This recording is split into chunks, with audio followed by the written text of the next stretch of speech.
The alarms had stopped screaming 3 hours ago, and that silence was worse than any sound I had ever heard. My name is Vess, and I am the last administrator still transmitting from HFY Prime. I am not a soldier. I have never held a weapon in my life. But I am the only one left in this station with a working signal, so I am the one who has to speak. 4 days ago, our sensors picked up a fleet crossing into our system. Not traders, not travelers. A hunting swarm called the HFY, a force that moves from world to world and leaves nothing behind. We had heard stories of what they do to the places they visit. We never thought we would be one of those places. We are gardeners and glassmakers.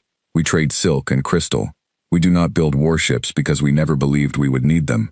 There is an old promise between all the civilized worlds, a treaty called the Great Compact, that says no signed world stands alone against destruction. I believed in that promise with my whole heart. I sat in our council chamber and listened as our ambassador called for help, exactly as the treaty allowed. The reply took 6 days. 6 days of meetings, while an enemy fleet closed the distance between stars. 6 days of delegates arguing about rules and budgets and something called strategic value, as if a number on a page could decide who deserved to live. In the end, the council voted that helping us would cost too much for too little gain. They read the decision aloud like it was nothing. Then they closed the channel. We had less than 4 days left before the HFY fleet would reach us. 4 days to move a civilization that had never needed to run before. We loaded every transport ship we owned, every cargo hauler, every small craft that could still fly. We saved perhaps 2 million people out of 11 billion. My own mother refused a seat. She said she was too old to spend her final days fleeing, and that her garden needed her more than any distant colony ship did. I stayed behind too. Someone needed to keep sending the truth out into the dark, for as long as there was still a truth left to send. On the 3rd day, when I had almost given up hope of anyone answering, a single ship responded. It was not a council vessel. It carried no official seal. It was a worn transport ship flying a flag I barely recognized from old trade records. A young species most of the galaxy still considered small and unimportant. Humans. I remembered reading once that they were new to interstellar travel, with barely any fleet worth mentioning. Not the kind of name anyone expected to matter. A woman's voice came through, tired but sharp with anger. Her name was Laura, captain of that transport. She told me her ship had picked up our distress signal 2 days earlier and had been trying ever since to get someone, anyone, to respond. I explained what had happened, the vote, the 6 days, the silence that followed. There was a long pause on the channel. Then she said something I will never forget.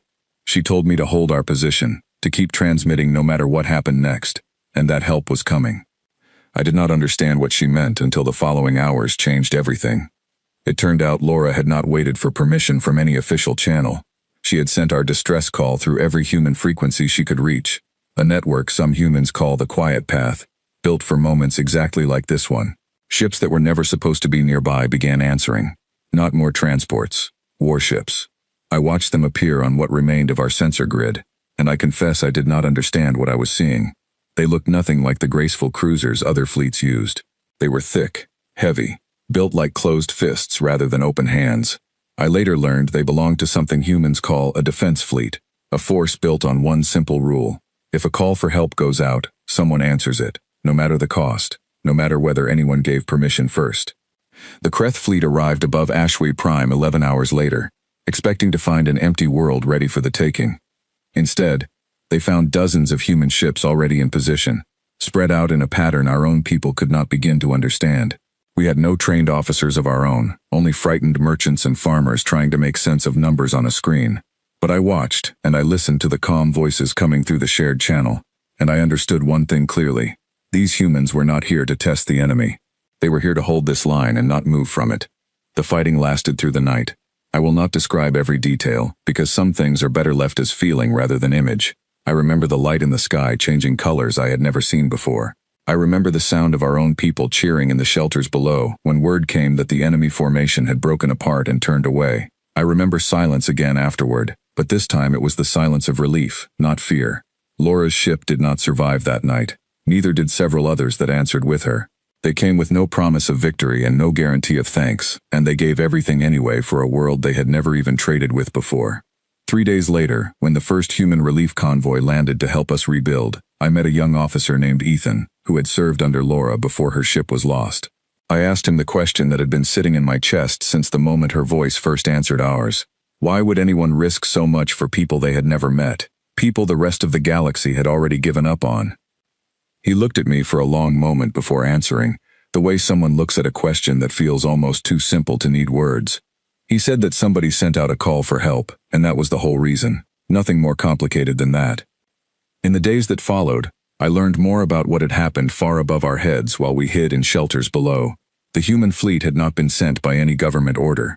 They had acted on their own judgment, using something Ethan called standing doctrine, a set of rules built into their culture long before any of this began. If a signed world sends a distress call and no one else responds within a certain window, the nearest available human force is permitted, even expected, to act without waiting for approval. It sounded almost reckless to me at first. Then I understood it was the opposite of reckless. It was a promise, written into their laws, that no one within reach of a human ship would ever be left to face annihilation completely alone. The Galactic Council has since opened an inquiry into what they are calling an unauthorized engagement at HFY Prime. I have read the early reports. There is talk of formal criticism, perhaps even sanctions, aimed at a species that broke procedure to save 11 billion lives, the same council had already written off as too costly to protect. I attended one of the council sessions by remote link, still recovering, still surrounded by the wreckage of our outer stations. I listened to delegates speak about protocol and precedent, about the danger of allowing any single species to act outside agreed procedure. Not one of them spoke about the 11 billion people who were still alive, because someone finally chose to act. I asked to speak, and after some hesitation, they allowed it. I told them what I had seen. I told them about Laura's voice on that channel, tired and furious, promising help she had no official right to promise. I told them about ships built like closed fists, arriving with no guarantee of survival, holding a line above a world with no strategic value written anywhere, on any council ledger. I told them that my mother was alive tonight, tending her garden, because a species barely anyone in that chamber had bothered to take seriously, decided that a call for help was never a matter of paperwork. Some of the delegates looked away. A few nodded slowly. None of them offered an apology. Not directly, but I did not need one. I had already seen what mattered most, written across the wreckage of our orbit and the quiet relief in our shelters. In the weeks since, our people have begun rebuilding. Slowly, carefully, the way we always have. Our gardens are returning. Our glassworks are lighting again. And something else has changed too, something quieter but just as real. We no longer speak of humans the way we once did, as a small, unproven species barely worth noticing on a trade manifest. I think of Ethan's words often, the simplicity of them, the way he said them without any need for embellishment. Somebody called for help, that was the whole reason. I do not know what the Council will ultimately decide about humanity's place among the older, more established worlds. I do not know if their fleet will face real consequences for choosing lives over procedure. I find that I care less about those outcomes with each passing day. What I know instead is this. On the night our world was meant to end, when every official channel had gone silent, and every promise from every powerful civilization had failed us, it was the newest and smallest voice in the galaxy that answered anyway. Not because a treaty demanded it. Not because there was profit in it, but because somewhere out among the stars, a simple rule had been written into the heart of an entire species, a rule that said no distress call would ever go unanswered while they still had ships to send. My mother still tends her garden beneath our twin suns. The silk glass still catches the morning light the way it always has, and every evening, when I walk past the old sensor array that first carried Laura's voice to us, I remember that some promises are kept not because a council forces them to be, but because someone, somewhere, simply decided they would be. We used to describe humans as untested, as a curiosity rather than a power, as a young species still finding its place among the old and the strong. We do not describe them that way anymore. And if the stars ever bring another hunting swarm toward our small, quiet world, I no longer wonder whether anyone will come. I already know the answer.